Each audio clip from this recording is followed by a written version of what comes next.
I'm Greg. And I'm Billy. And we're the Fuji guys. This is going to be a great video. Watch closely. This is the top features on our brand new X20. We did do a first look video, so if you've already seen that, you know the X20 is kind of the new version of the X10. We've upgraded the sensor, the optical viewfinder, some of the controls on the back, and otherwise it's really a continuation of just an amazing camera, what was the X10. So the X20 top features, Billy, give us a rundown. So when you get this camera for the first time, you might be confused how to turn this camera on because there's actually no on and off switch. This is a unique system on Fuji, basically allowing you to turn on the camera by turning the zoom on this camera. So you can see it's in the off position, but as I rotate it, it starts to turn on, and as I turn it on to the first 28mm point, the camera actually is fully completely on. And then from there I can manually zoom. And that's the nice thing about having sort of a manual zoom camera, or this type of camera, sorry, is that, you know, with manual zoom you can actually have infinite steps. You're not limited to the amount of electronic steps that's based on this motor. It's actually all manually done, which is, you know, quite nice, quite smooth, and also very fast. It also is useful for doing videos when you want to manually zoom in, and it gives you a nice, you know, control over how fast or how slow you want to zoom in, zoom out. And that's basically how to turn on, turn off, and zoom with the X20 camera. So for most of you, you probably want to shoot this camera in RAW because you have a little bit more control of what you can do with the image. The camera offers both RAW and JPEG shooting if you wanted to. You can access it either through the Q menu or through the normal menu up here. Through the normal menu, you go to image quality. From there, you can select from fine JPEG, which means it's very little compression, normal JPEG, which is a little bit more compressed, fine JPEG and RAW, or normal, and or just RAW by itself. I'm just going to set it to RAW on its own, and basically with RAW you can take a photo, and now you basically have sort of a negative of the image. And if I play back the image on the camera, I can actually see the image, and by pushing the Q menu, I can actually use it as a RAW conversion software, so I can create a JPEG out of that. If I want to change the white balance, I can adjust the white balance maybe to a fine day. I can change the color or sharpness. I can change the highlight tones. I can even add a film simulation. So if I wanted to shoot this in a monochrome with a yellow filter, I could do that. And then what I do is I push the Q button when I'm happy, and it's going to process that RAW file, give me a quick preview of the image I just taken. And again, if I zoom in on this, you can see it's a quite nice looking image. It's a great looking camera, but that's the cool built-in RAW converter that's on this camera. In addition, the camera does come with a Silky Pick software that allows you to convert the RAW on your computer. And if you are already using Adobe Lightroom or even software from, you know, your Apple computer, the RAW files are now supported, and you can use those softwares to you know, play around with the RAW file itself. Now for traveling, the motion panoramic feature on the X20 is nice to do. You go into the advanced mode, and then from the advanced mode you push the menu OK button. From there you can select the motion panoramic feature. It is customizable, so you can change the angle. You don't have to do a full 360. You can actually just do 120 degrees, which I'm going to do here. And in addition to that, you can change the direction. So instead of going left to right, you can go right to left, bottom, top, top, bottom. I like doing this. Change the direction, excuse me, to bottom, top. And instead of going up and down, what I do is I rotate the camera vertically. And as I pan around, I actually get higher resolution doing this. I still get the 120 degree of angle, as you can see.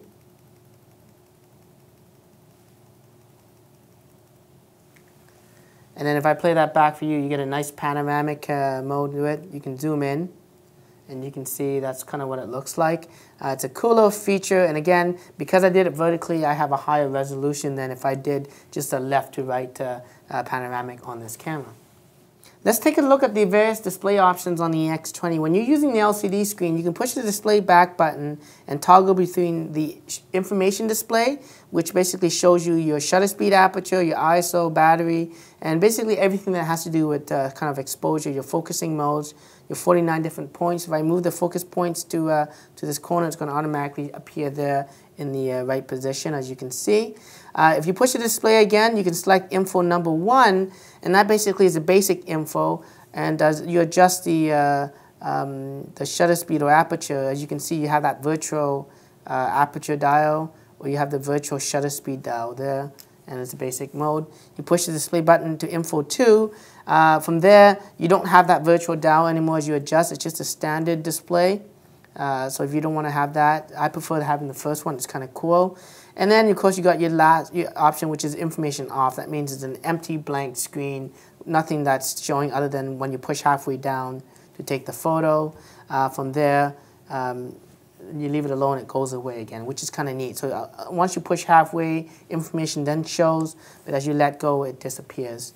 You can also change it to a custom mode, and in the custom mode, you have things like the histogram, the focus distance, and even this sort of horizon level, as you can see. So if you want the horizon to be leveled, you can use that mode, take a snapshot, and you know that your background's going to be nice. Of course, you can fully customize that by going to the menu, scrolling down until you see the, I believe, the display custom settings option, as you can see. And from there, you can change the LCD option and turn off what you don't like.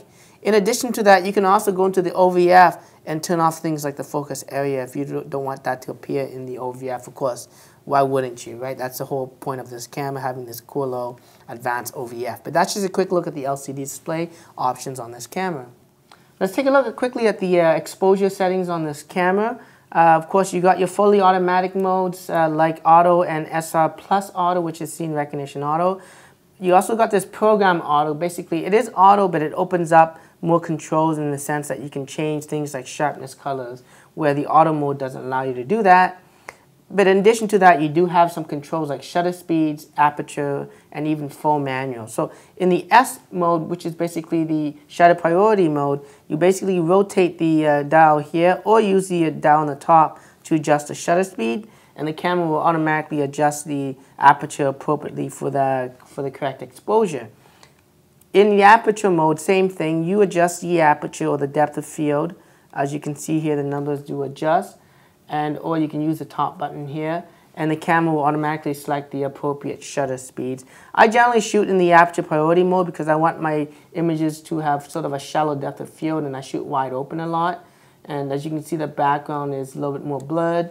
But if I change the aperture and bring it up to, say, an f11, for instance, as you can see, it's more sharp in the background than the foreground. So that's just a quick look at that.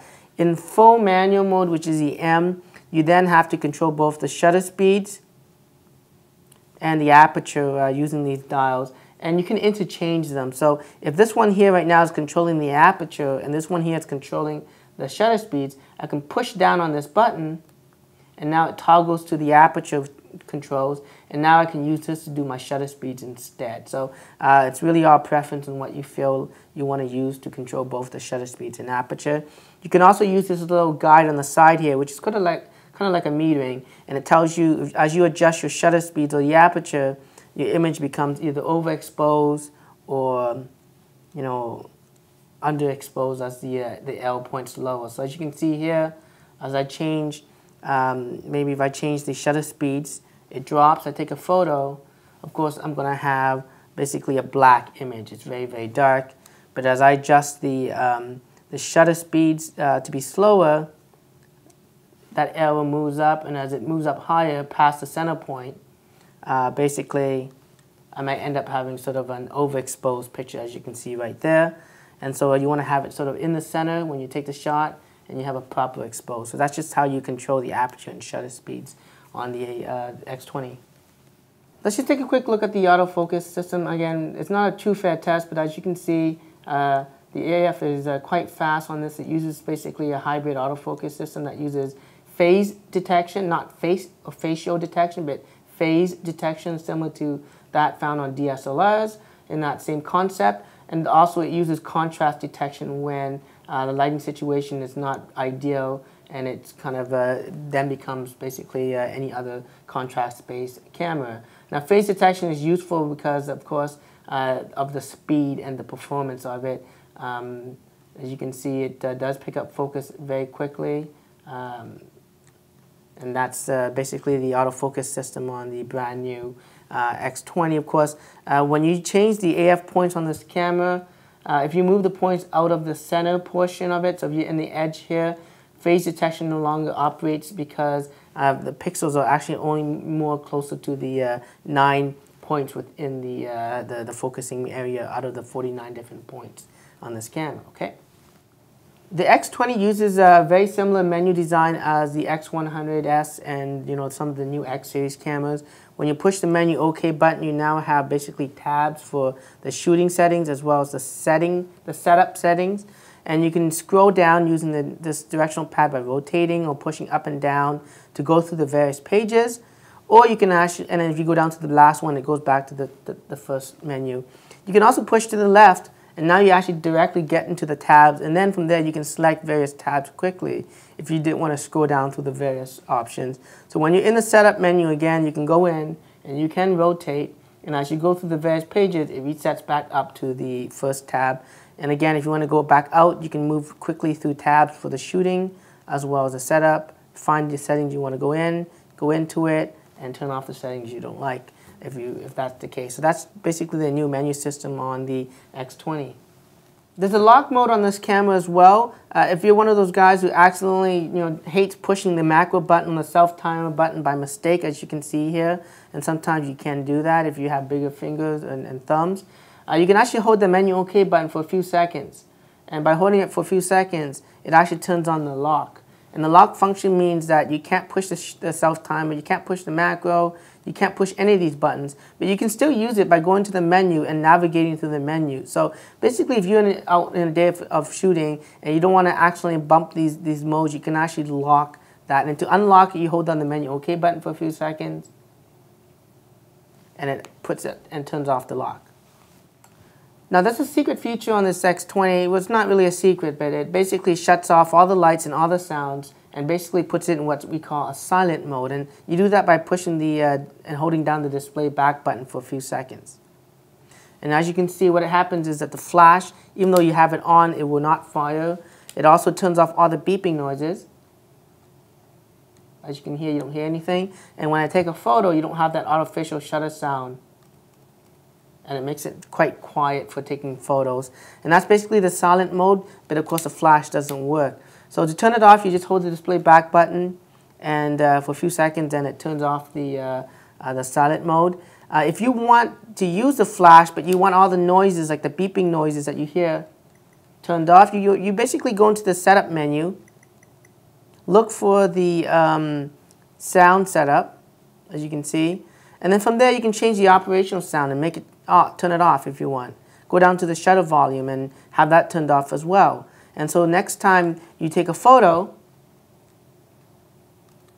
as you can see, it's very quiet. There's no beeping noises, but you can also use the flash if you wanted to. So that basically is the difference between using silent mode and actually going into the setup and turning off the sound functionalities on the camera. So if you want to use the flash, you can fire that off as well for that.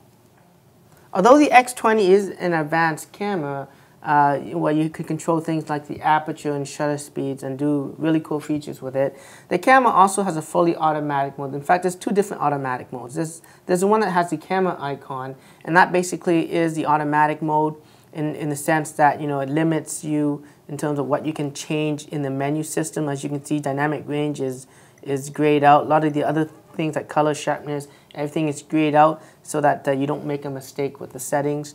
In addition to that, there's also what's called an SR Plus Auto, and in that mode it uses basically the face detection as well as the autofocus system to determine the type of scene that you're shooting in, whether it's a portrait.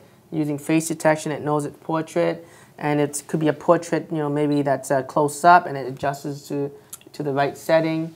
You can also do things like macro mode. So instead of me pushing the macro button, it should auto adjust to switch to the macro functionality by itself. And this could be a very nice feature when you want to basically use this camera quickly as a simple point and shoot. And in addition, like I said, to it picking the subject or the scene that it's shooting at, it's also doing everything from the focusing and adjusting that as well, which makes it a super convenient feature for taking everyday shots, or even giving it to someone who doesn't really fully understand how to use the camera in full automatic or semi-automatic mode, but we really want to still take very good pictures. So that's basically the SR Plus mode on the X20.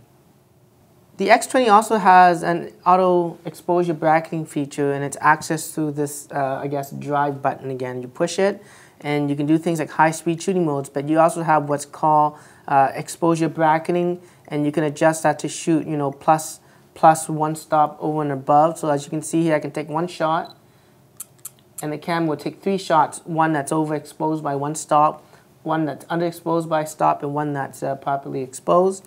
In addition to that, you have things like ISO bracketing, film simulation bracketing, as well as dynamic range bracketing. If we take a look at the film simulation bracketing, what it does is, again, you take one shot, and it gives you 3 images of the different film simulation modes that are available. And you can set this, of course, in the menu. When you go in the menu, and basically, when you go in the menu and you scroll up or down until you see the film simulation bracketing option, you can select what films you want. You get standard, Velvia, and you know, sort of the Astia film. I can set that to Pro Negative. I can set this one to a monochrome, and then maybe I'll try this again. I should say it takes one shot, basically kind of in RAW, and it processes it internally. And again, you got that monochrome, you got that MPH film, and then of course you got the Velvia function, but again, it's fully customizable. And again, it's through this drive button that you can access the different bracketing modes. And of course, lastly, you got the dynamic range bracketing feature on this camera as well. Let's take a look at the multi-exposure mode on the X20. To get into that mode, you got to change the dial to the advanced mode. And then within that, you got to push the menu OK button, from which you can actually select multi-exposure. This is also where you can find the Pro Low Light, Pro Focus, Panoramic, and the advanced filters on this camera. But let's just select the multi-exposure. In that mode, it basically takes 2 photos and it superimposes it into a single image. So let's just try that out. As you can see, it's on the multi-exposure mode. I'm going to take the first shot. As you can see there, if I'm happy with that shot, I can push OK. And now I see sort of a ghost image of the original shot, and I can do something a little bit more creative maybe, and take a second shot here with maybe the picture frames. And now as you can see there, I have 2 images kind of superimposed. If I'm happy with that, I push OK. And that's basically the multi-exposure feature that's built onto this camera. I'm sure you can do this by going to Photoshop, but this saves you a lot of time. You can be very creative, things like maybe putting, you know, close-up flower petal and then maybe someone's face in between that. It gives you a cool effect. Or you can even do things like change the, take pictures of lights that are, say, out of focus. So you got these big autofocus balls, and then you can put a subject in that scene as well. So you can be very creative with the multi-exposure feature on this camera. The X20 uses, of course, the EXR processor that offers, you know, very fast, high-speed shooting. To get into the high-speed shooting mode, you push the high-speed shooting button right here. From there, you can actually select the different drive modes. In this instance, you got the continuous shooting, which is basically 3 frames per second, 6 frames per second, 9 frames per second, and up to 12 frames a second. And that's basically at full resolution. As you can see, you just basically hold down, and as you hold the button down, it fires off up to 12 frames, and then when it hits a buffer, it slows it down to less, but it allows you to continue shooting beyond that. So that's kind of neat to see. And based on the memory card that you have, you can reshoot again. You stop and you shoot again. So the buffer has been really improved over the X10 as well for the high-speed shooting mode. So you can fire a bunch of shots, fire more shots, and then fire more shots. And of course, the faster the memory card you have, the less wait time, especially when you shoot with RAW and JPEG together. Now, if you play back the image, of course, you can see the images are actually grouped into a single set. So it's convenient in the sense that if you go to the next shot, you don't have to go through 12 different images just to get to the next actual photo. And when you see a shot that's done in the continuous mode, you'll see that again it's grouped in. If you want to individually see them, you have to push down on the directional pad, and then from there it says you have, you know, 1 out of 35 different images. And from this point here, you can actually zoom in on an individual image or zoom out, as you can see. And again, if you want to delete that image, push up and you can delete that particular image. If I get out of this and get out of the complete frame, so I see this whole set, if I push up on this whole set, it's actually going to delete all the the set of the high-speed shooting. So you want to be careful if you don't want to delete and you just want to delete one of the images within the set, okay? You have to actually go in and then pick the picture you want to delete and then delete that. So that's just a quick look at the high-speed shooting on the X20. In addition to the center focusing option on the camera as well as the multi-area focusing options, in the center focusing, you can actually move it to 49 different points within the screen itself. And all you have to do basically is push up on the directional pad here, and then you have the 49 points that you kind of can move the focus to. In addition to that, you can use the command dial to make it larger or make it smaller. If you want to reset the size, just push in on this button and it resets it back to factory settings. And for this, if you want to move it back to the center location, you can push the menu OK button. Push the display back button, and it brings it back to the center again. And this function is useful for when you want to take a scene where the subject's not in the center. Because generally when you take a photo, you kind of push the button halfway down to focus on the subject, reposition the camera, and take the picture, right? Of course, the exposure may be different when you compose it like this versus as you compose it like that. So what you can use is using the autofocus point, move it to the subject here, push halfway down, and you actually don't have to recompose. You can just take the picture, and that makes it a lot more convenient. And again, just resetting by pushing the display back button. So again, 49 different focus points on the X20. The X20 offers a hybrid autofocus system that uses phase detection as well as contrast detection. Of course, you can also use the camera in the manual focus mode by changing the dial in the front to the MF, which is for manual focus. In that mode, of course, you see that little box there, and you can use the command dial or the sub-command dial right here to actually adjust the focus manually. There is no focus ring on this camera like some of the other X series. And of course, the camera does offer things like a focus peaking. So if I rotate that, you'll see that the edges kind of have a little shimmering effect, and that basically is the peaking. And as I move it forward more, you see it now moves sort of to the eyes and mouth, and it goes away. So if I move it back again, and it's back to the edge of the ears, and then back to the front. So as you can see, that's sort of the focus peaking function of the camera. If you go into the menu and you scroll down, you can change the manual focus to either the focus peak or the standard mode. And in the standard mode, there's no assistance in that sense.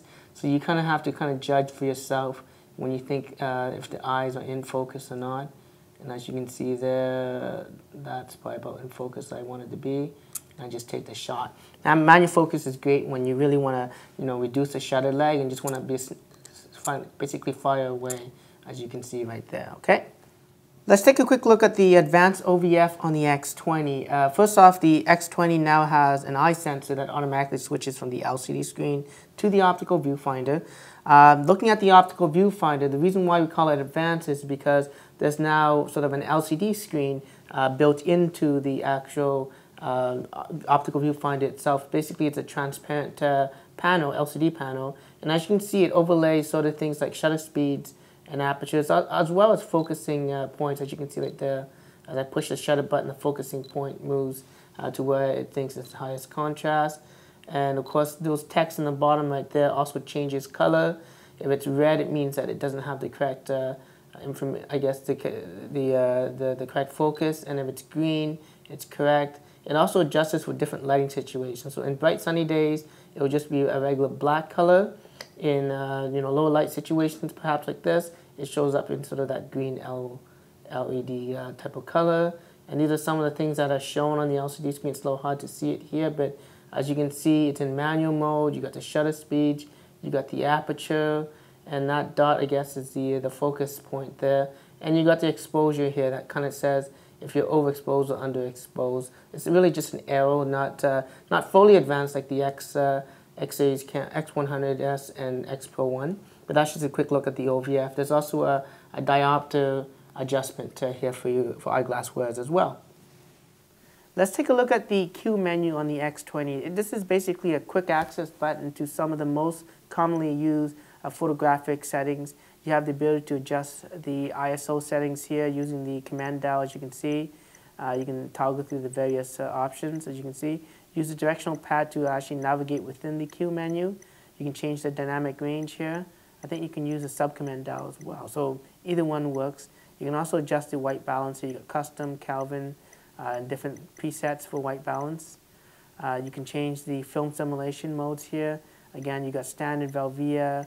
You got sort of the soft format. You got the NPH hard contrast, soft lighting, portrait film, black and white. So different options there.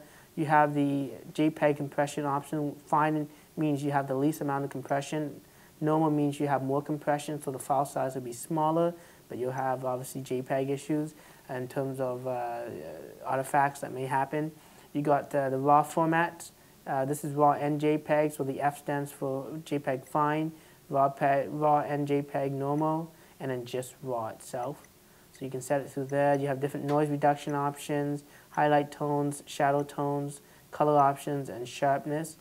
Generally, if you're shooting RAW, you don't have to worry about it, but you know, if you shoot JPEGs a lot, then and you don't want to do any editing to your images, generally what I like to do is maybe add about a couple of sharpness to it, and maybe add one hint of maybe the shadow tones just by one. But again, it's off for your preference.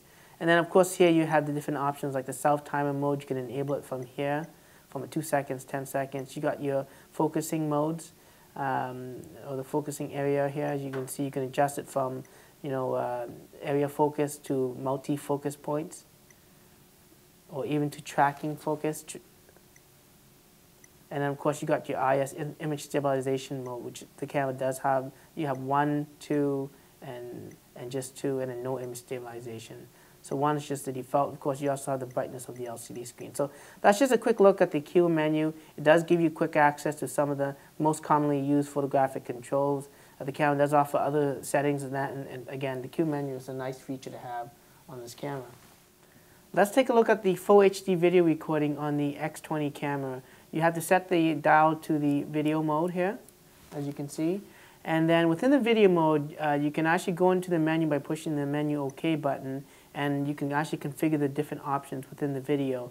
Within the video mode or the movie mode, you have the ability to shoot in full HD at 60 frames a second, 720p video at 60 frames, and of course you also have some high-speed shooting modes at 80 frames, 150 frames, and 250 frames a second.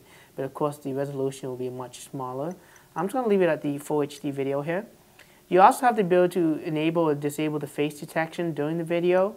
There's also even a scene recognition option that you can actually have it enable or disable, so it can recognize the scene that you're shooting in and adjust the exposure and focusing for that.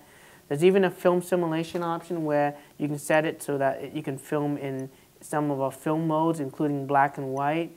There's even things like sepia, Velvia options, as you can see right there. Okay, I'm just going to leave it in the standard film simulation mode. There's also an option where it says still shooting in the movies, and this basically allows you to take a photo during the video. There's different priorities to that. You can set it up so that it's in movie priorities, meaning I can record the full HD video, and when I take photos during the videos won't be interrupted at all. Then I have the option for still image priority, which means I'm going to get an 8 megapixel image instead of a 3 megapixel, but there will be some sort of a delay in the video itself, so there'll be low bumps as you actually take that photo. So I'm going to set it just to the movie priority mode. And of course the last thing is that there's an external mic option on the side of this camera. It's via the USB connection. We do offer an optional microphone that comes with the USB 2.5 to USB adapter that allows you to use an external microphone on this camera. It does have built-in stereo microphones, of course, and you can also adjust the mic levels, whether it's an internal mic or an external mic, by going into that option right there, as you can see. I'm just going to leave it at the default, and let's just see if we can start filming some HD video. So again, as you can see there, it's filming, it's detecting a face during the video option, as you can see. I can zoom in during the video, and it should adjust focusing for me. It does use phase detection during the focusing on video, so that's great for speed.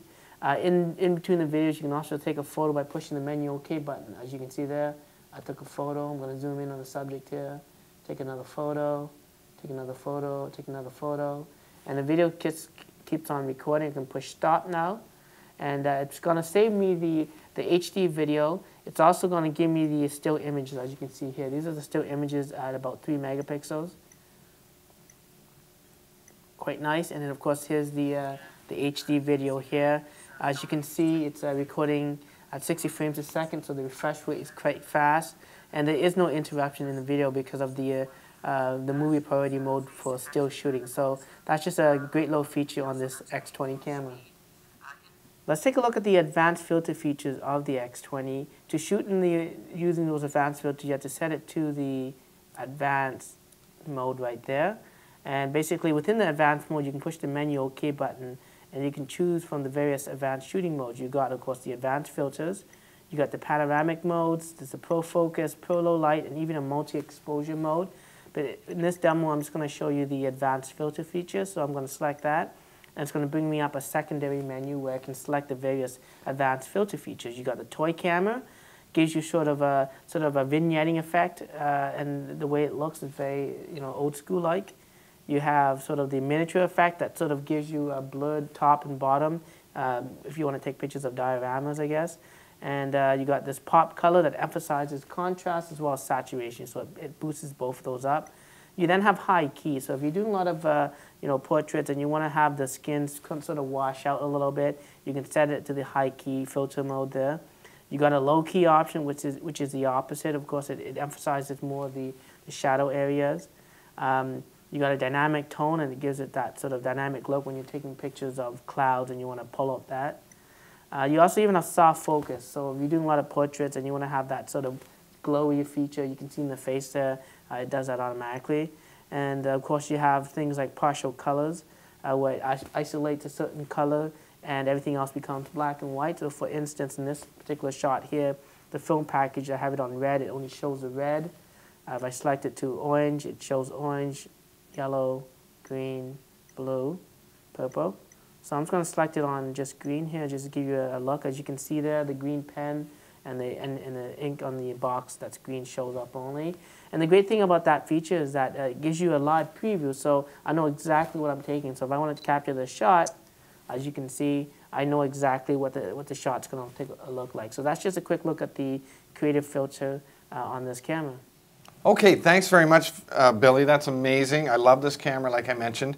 Also, just a quick mention now that it is available as black as well as the two-tone black chrome. Okay, so anyways, again, lots of great features on this camera. I just love using it, so go out and get one if you really want to get some good pictures. Please check out all our other videos by subscribing to our YouTube channel, and follow this guy on Twitter if you want to get all the latest updates on Fuji technology. Until the next video, I'm Greg. And I'm Billy. And we're the Fuji guys.